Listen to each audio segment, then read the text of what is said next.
Poznato je kako je dinastija Tudor ojačala međunarodni položaj Engleske i od nje napravila najveću pomorsku silu.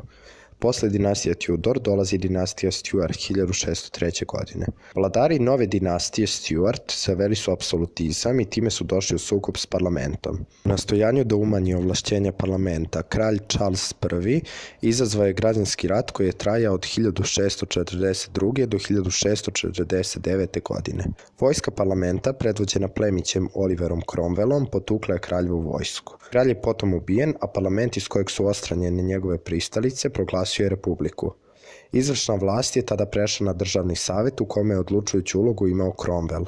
Oliver Cromwell vodio je ratove sa Holandijom, Španijom i Portugalijom. To je predstavljalo veliko opterećenje za državni budžet. Dovelo ga je u sukob s parlamentom.